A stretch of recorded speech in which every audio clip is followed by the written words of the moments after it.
मेरा तो मानना ये है कि वे हमें जो स्कूल में टीचर जो बहुत ज़रूरी होना चाहिए, क्योंकि छोटे बच्चे, क्योंकि आपकी पनीरी कहाँ से निकलनी है, आपकी पनीरी बच्चों से ही निकलनी है। अगर आप उनको खिलाएंगे नहीं, आज के टाइम में अगर नहीं खिलाएंगे या कोई टीचर नहीं होगा,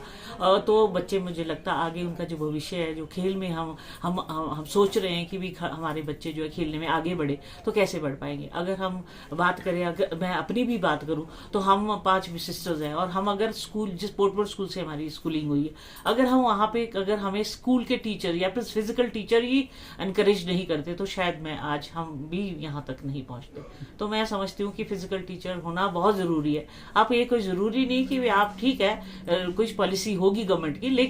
लेकिन फिर भी जैसे आपको इंग्लिश की टीचर कंपलसरी है, आपका हिंदी का टीचर आपको चाहिए, तो फिजिकल टीचर भी उतना ही जरूरी है आज की डेट में। हम नहीं ये कह सकते कि भी अगर आपको ओलंपिक मेडल लेना है, आपको एशियन गेम्स का मेडल लेना है, तो ऑब्वियसली आपको एजुकेशन का फिजिकल टीचर जो है स्कूलों में रखना ही चाहिए। मेरे ख्याल से तो है कि भी उसमें एक पॉलिसी ऐसी बननी चाहिए कि जहाँ पे उनको कम से कम, क्योंकि ये तो ठीक है क्योंकि स्कूल में रिक्वायर्ड है, और बेरोजगार जो टीचर है वो नेचुरली, हम बेरोजगार में आपके एक पॉलिसी में ये भी है कि अगर आप 4 घंटे अगर ट्रेनिंग, आप कोई काम करवाते हैं, तो आप सुबह मतलब उसके अलावा भी बिजनेस कर सकते हैं। तो नेचुरली एक आपको एक माध्यम तो मिलना चाहिए, और उन बेरोजगार जो युवा हैं, जो भी है, उनको भी एक, क्योंकि वो अपना जो उन्होंने अपने जीवन में कुछ किया होगा, तो नेचुरली वो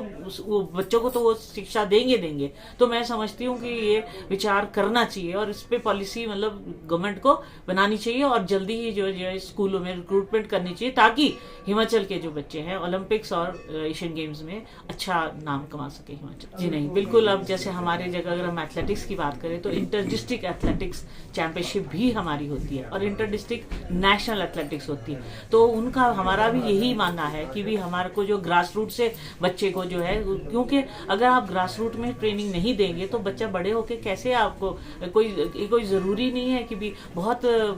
कम केसेस ऐसे हैं या बहुत कम एग्जाम्पल ऐसे हैं हमारे पास, जो 18 के बाद अगर कोई बच्चा करता है और फिर आप एक्सेल करता है, वो अलग बात है। लेकिन हमारा प्रयास ये होना चाहिए कि बच्चे को, जैसे आप इंग्लिश बोलना सिखा रहे हैं, तो वैसे ही स्पोर्ट्स बोलना भी आप बच्चे को शुरू में सिखा दे। तो मैं समझती हूँ कि आगे आने वाले समय में जो बच्चा है वो अपने आप ही अपनी जो है राह पकड़ेगा, और वो अपना नेशनल इंटरनेशनल में पार्टिसिपेट करेगा।